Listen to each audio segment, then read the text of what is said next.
চিনি আর চারু পিসি গানের খাতার সংকেত নিয়ে আলোচনা করতে থাকে। চারু পিসি চিনিকে বলে, হেমাঙ্গিনীর বাড়িতে নেই, এই সুযোগে ওর ঘরে যাও। চিনি বলে, ঠিক আছে, আমি আসছি। এই বলে সেখান থেকে চলে যায় দ্রোণ।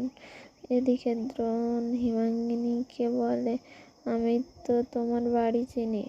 ডক্টর মুখার্জি বলে হেমাঙ্গিনীকে ডিসচার্জ লিখে দেওয়ার জন্য, আর বলে, আমি একটু গজেনের সাথে দেখা করে আসছি। এই বলে দ্রোণ সেখান থেকে চলে যায়। তখনই হেমাঙ্গিনী ডক্টর মুখার্জিকে বলে, গজেনকে এক্ষুনি ঘুম পাড়ানোর ব্যবস্থা করো।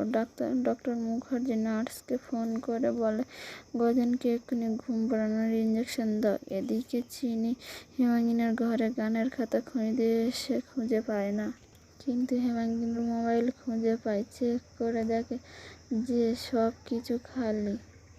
সেটা দেখে চিনি নিজেই বলে, এই জন্য মোবাইলটা এখানে রেখে গেছে আর সব কিছু মুছে দিয়ে গেছে। ভেবেছে আমার মতন কারোর যদি কৌতূহল হয় তাহলে ফোনটা এখনই খেলনা ছাড়া আর কিছু না। এখন কারোর যদি ফোন আসে, সেটা যেন না আসে, ও কায়দা করে রেখে দিয়ে গেছে।